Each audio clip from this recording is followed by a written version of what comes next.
Hindi yun. Hindi yun. Ito ang rainbow. Okay, tuturo ko sa inyo ang chords ng rainbow.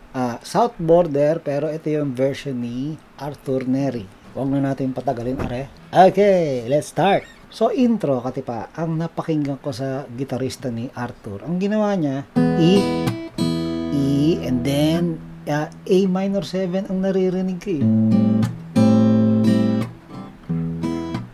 Ganon. 1, 2, 3, 4, and then A minor 7, 3 and 4, ulit. Parang 4 na beses niyang ginawa yung dalawang chords na iyon. Ngayon, parang mas gusto kong ituro na imbis na A minor 7, gawin mong A minor.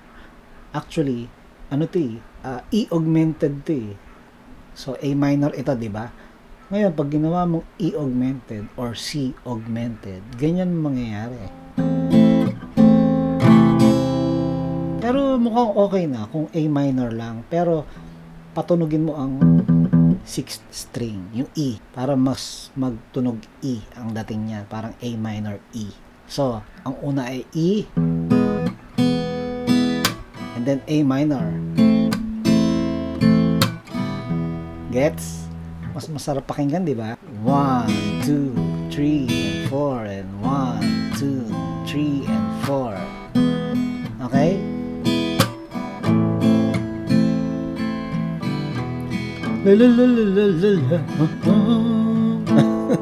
Ganon. So, bahala ka na kung gaano kahaba yung intro mo. Ikaw nang bahala. Pag-usapan nyo na lang ng singer mo. Okay? Pagdating sa verse, ganito. Uumpisahan mo sa ating ginawang intro. 2 beses. So, falling out, o E and E augmented. Okay? Falling out, falling in, nothing sure in this world, no, no. Isa pa. Ito na susunod. G6. So, yun yung G6 na ituturo ko sa iyo. Ganito. 3, 6 string 3, and then 2, 5th string. 0, 0, and then 3. 2nd string, 3rd fret. And then open ang 1st string. And yung 6 eh. Kaya siya G6 eh. So, ayun ha. G6. We can susunod na chords. After ng G6, 4 counts G6. 1, 2, and 3, and 4. F sharp minor 7. 1 and 2, B9. Gets mo? F sharp minor 7. Ganito na lang ang gagawin natin. Shortcut.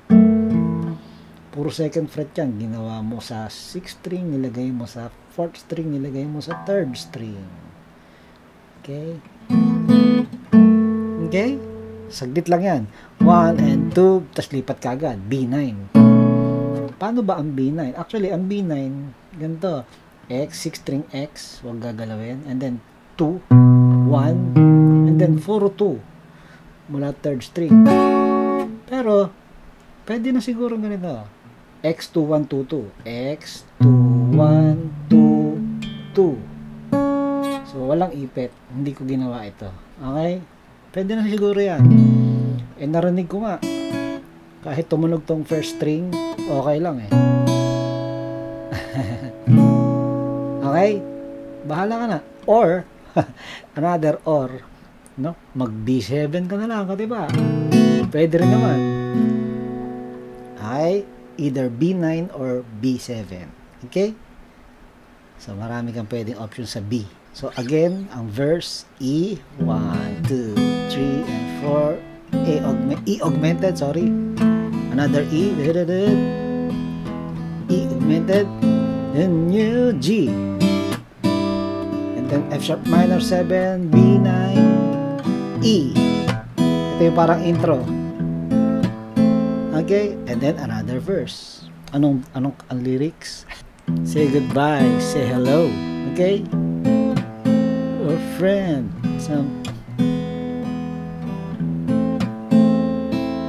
G, F sharp minor 7, B9, E. Refrain na tayo, pre-chorus na tayo.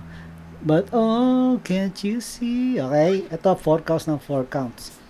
A flat minor 7. But oh, can't you see? C sharp minor 7. Oh, gets mo yung tipang ganito sa C sharp minor 7. Kailangan nakamute ang ano to, 4th string. Okay? Then C major 7. Then B9. 4 counts na 4 counts. Pantay-pantay. Oh, baby.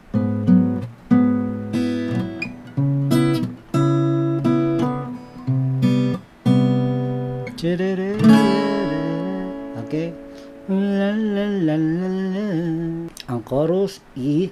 Take a little time, baby. F sharp minor 7. A flat minor 7. And then A flat major. And then C sharp minor 7. And then F sharp major.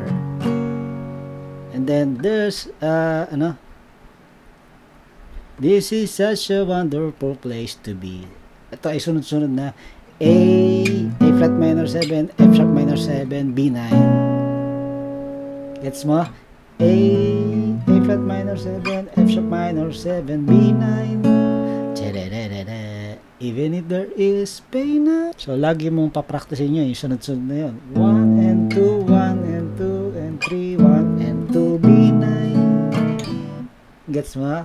Ganon. Papraktisin mo yan. Yung tempo na paglipat. And then, hindi pa tapos, no? Even if so, eto na yung eto na nga yung ano. Even if there is pain now. E. Pain now. F sharp minor 7. A flat minor 7. A flat major. C sharp minor 7. F sharp. Ito ulit.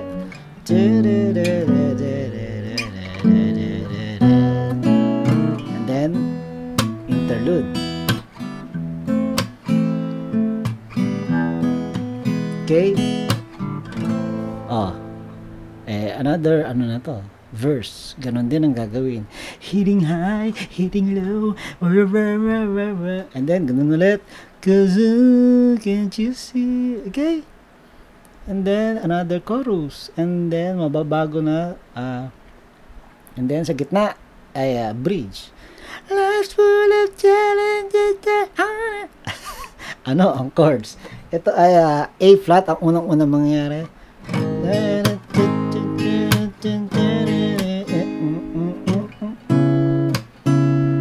F sharp.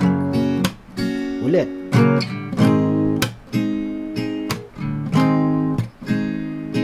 C sharp minor. And then, sorry, C sharp minor 7 pala. Okay? Ulitin lang yan. So, ganun kasimple yung ginawa nung gitarista ni ni Arthur Neri. And then, ito na yung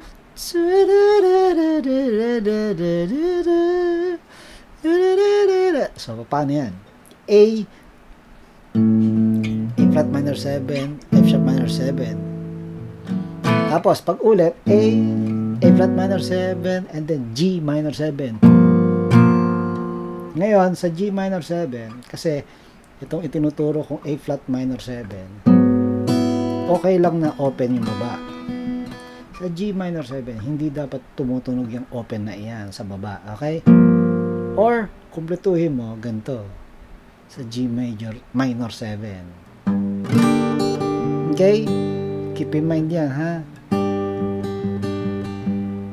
So, ayun. So, I'll say once again, this word's wonderful. And then, and let us celebrate life that's so beautiful. And then C, beautiful. Nagets mo? 1 and 2, 1 and 2, and 1 and 2, and 3, and 4, and 5.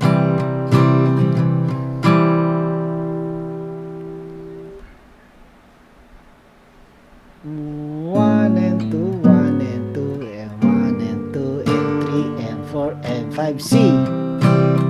Alright? Ganon ang bilangan nun.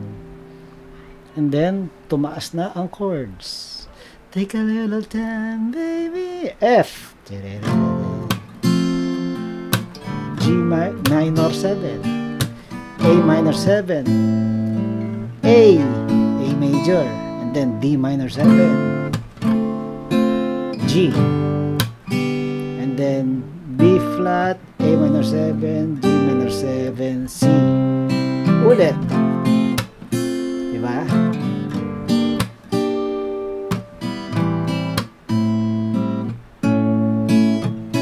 And you, ducks.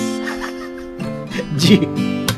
Itong ending, paulit-ulit. There's a rainbow always after the rain. Ganun ang ginawa ni Arthur. Paulit-ulit na 3 beses yun. So, ang chords, B flat, A minor 7, G minor 7, C. Ganun na, ulitin lang. There's a rainbow always after the rain. Last, there's a rainbow always after the rain. Then F or F major 7, pwede na. Okay? Alright? Yun! Ng kay Arthur Neri. Rainbow! Parin dan here, appear!